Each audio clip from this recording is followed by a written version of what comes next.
Hi everybody, it's great to be back here again on Itamar. It's Friday, and we are beginning with our weekly portion, with our lesson here.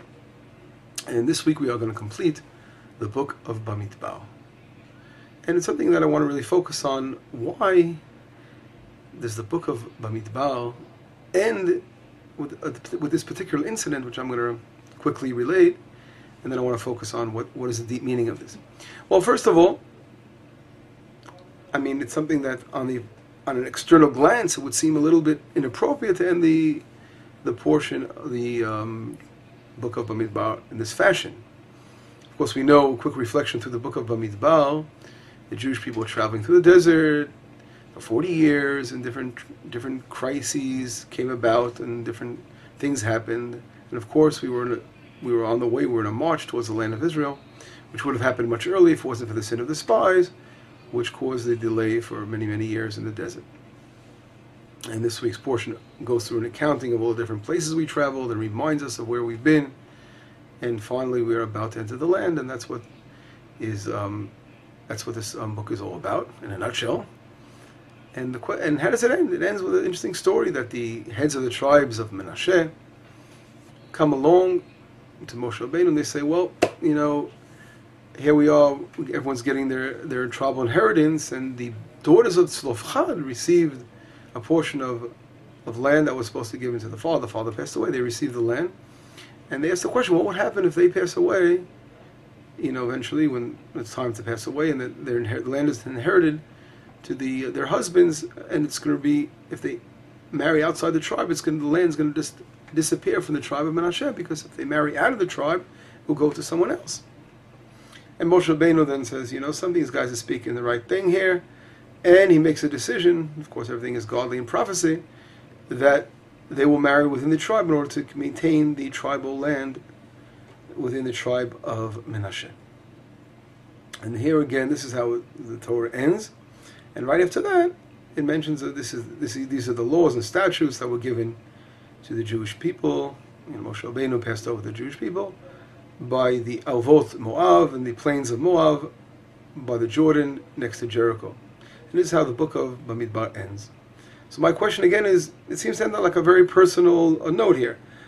Here comes along the tribe of Menashe, the heads of the tribe, and they're so worried. What are they worried about? Our personal gain. We're going to lose our tribal inheritance if the daughters of Tzlofchad marry outside of the tribe, and therefore Moshe Rabbeinu solves the issue.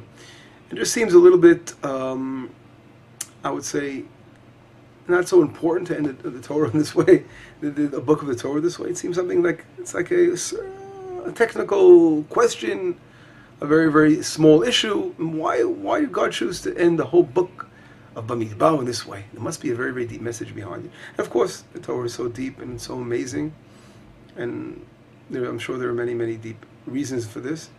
But something that came to mind that I think may give us a little insight into what it's all about. First of all, in order to understand this, you have to understand the fact that in Judaism, it's very important, not only, as we always discuss, the nation of Israel and what we have to do and our function as a nation, but it's very, very important also the individual in Judaism. We don't put the individual, we don't put him aside.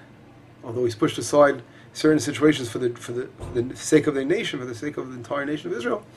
But for surely every person is a diamond, and it's a great expression that our rabbis teach us, and that we must teach ourselves and say, every person must say, because of me, right? The world was created. The person must understand that he's so great, he's so powerful, such a great soul, and he must say, because of me, the world was created. To understand that he has his own purpose, and every person in this world has a letter in the Torah. It's called an Ot BaTorah, a letter that shines within the Torah, which means every person has a personal pathway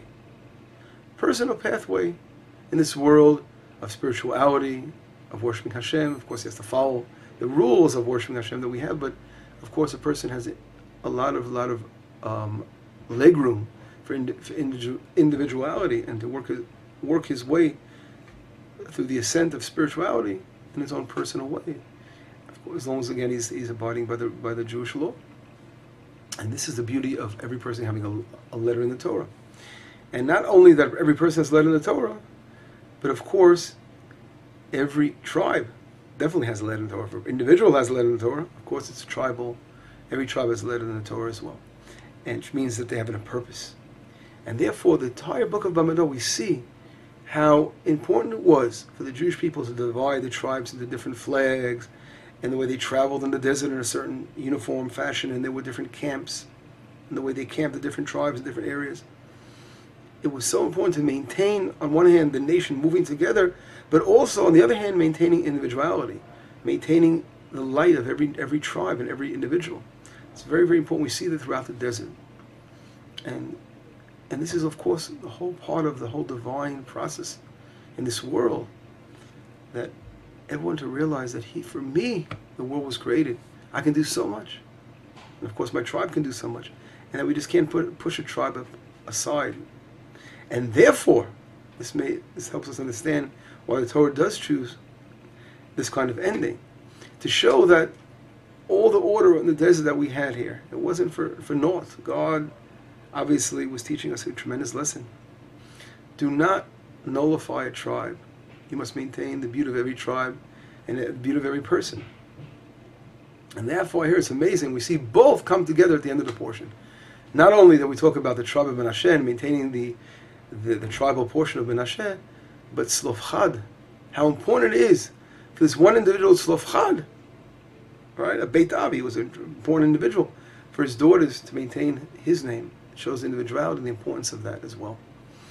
And therefore, the Torah, of course, does end with this, the book of Bamidbar, with this story, to show how important it is for the uniqueness of every single tribe of Israel, and to preserve that tribe. And that's, again, explains to it the feeling that people naturally connect to certain parts of Israel. When you come to the land of Israel, you have people living in Tel Aviv, and people living in Jerusalem, and people living in Itamar over here. Something that drew us here so powerfully is the spiritual connection to the land, and people feel that, how important it is to have a tribal connection or part of the land that you're connected to. And again, this is a powerful message. Our rabbis teach us that Yosef HaTzadik, Joseph, loved the land of Israel so much. I mean, we know he demanded to be buried in the land of Israel, and that's how much the Torah ink is used to describe Yosef HaTzadik taking his bones out of the Nile and bringing him up to the land of Israel. This is what Joseph wanted so badly, to come to the land of Israel. And this same tribal love for the land, of course, was placed in the daughters of Tzlofchad, that they demanded a tribal inheritance, to show us how much they wanted the land of Israel. And that's another reason why the Torah decided to end with the story of the Bnot Tzlofchad, to show these wonderful pioneer women, how important it is for them to receive a portion of the land of Israel, how much they love the land. These girls love the land of Israel.